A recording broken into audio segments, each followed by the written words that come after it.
Speaking of holes, Joe. Oh, the black hole thing? Come on, that was like actually a segue. That can be taken in so many different ways that are not appropriate for a family-friendly operation Speaking like we of got going black on. holes, Speaking of the movie Black Hole, I want to watch that. speaking of the movie Holes, you guys remember that Disney movie?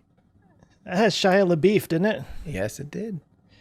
LaBeouf. Okay, so guys, I'm going to stumble through this. I'm just telling you right now. This is way over my head, but okay. The great Sir Roger Penrose, physicist extraordinaire, had this theory that he set up in 1969 about how an alien civilization could get energy from a black hole. And through a couple different variations of thought experiments beyond that, there has now been an actual experiment done by Glasgow University that has sort of proved this right. And here's where I'm going to fall apart. Okay, so the idea is, and I'm going to have to just read some of this, so I apologize to all of you. He suggested the energy could be generated by lowering an object into the black hole's ergosphere, the outer layer of the black hole's event horizon, where an object would have to move faster than the speed of light in order to remain still. So there is a video down here that I had to watch because I'm a visual guy.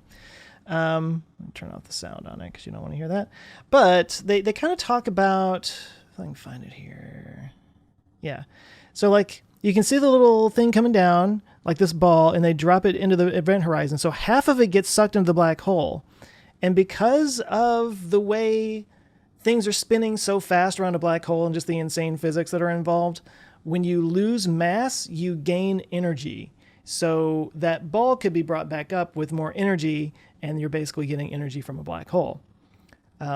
Seems like fusion energy might be easier. Just develop fusion energy. But I think Anyway. anything would be easier than just like, hey, we'll just go to a black hole. We're gonna drop a ball, but then we're gonna get it back, and it'll have more energy when it does right, and only half of it back, and the other half will be sucked into oblivion. So, okay, so that's that already your brain's melting a little bit. So then there was a guy named Yakov Zeldovich who iterated on that a little bit later in 1971, and his involved spinning a spinning cylinder with light. So basically, if a cylinder was spinning fast enough, we're talking like 1 billion times a second, which is pretty much impossible.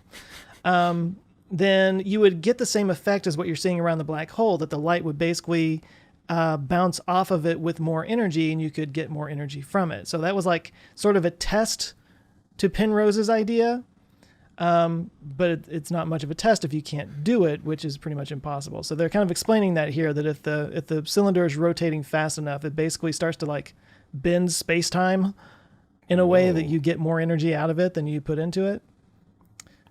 Anyway, so let's take this a little bit further. My head already hurts. I know. So the University of Glasgow is full of physics and astronomy have found a way to experimentally demonstrate this, but instead of using light, they use sound. So that's what this is all about. So they were able to twist sound waves. Let me see if I can find it here. So yeah, they're showing here. Sorry, this is where the light kind of bounces off of it. So you're actually getting more energy off of that spinning cylinder. Okay, so This is so confusing. I know. So here's a ring of Speakers, and they're like twisting sound onto this little pad here, and those little nubs on the back, those are microphones. And they were able to, and I don't tell me, can you hear this? No. Yeah, I didn't think so. Damn it. So what this is. And super sorry for anybody who's just listening to this, but there's a graph on screen here, and you can see it kind of goes down and then back up again. So this is basically a Doppler effect. So Doppler, like a car passes you, goes, right, because the sound waves are compressed in front of it, stretched out behind it.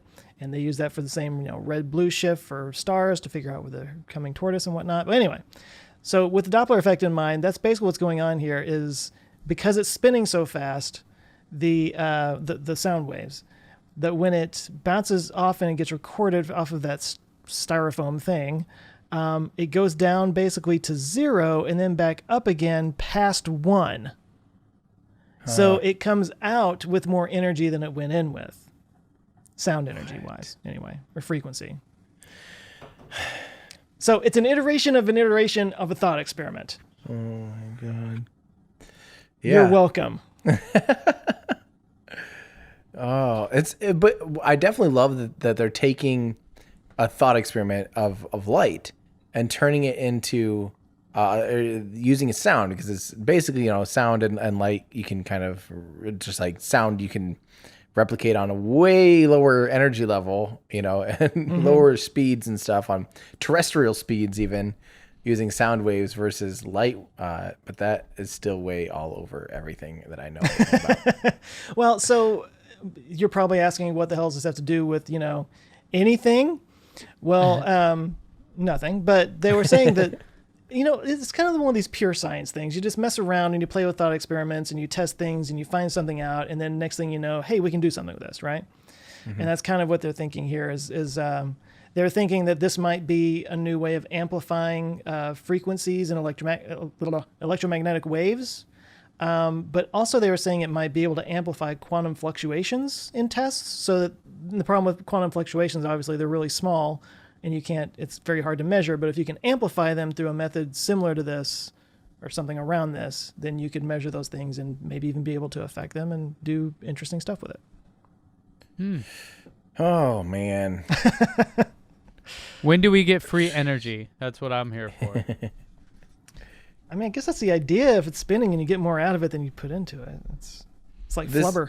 I think, Ben, I think you said it. I think at this point, let's just why don't they just make fusion or whatever? That'd be so much easier than the black hole part. But it's cool though. Let's just cure cancer before, so going to Mars isn't as bad. Right. Hey guys, thanks so much for watching this clip from our show. If that's just not enough for you and you want to watch the full episode, you can go to olfpod.com/YT.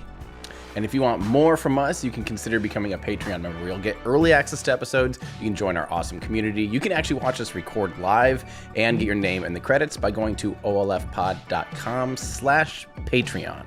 So thanks everyone for watching. Check back every Friday for new clips here and new episodes on the main channel. Thanks, everybody.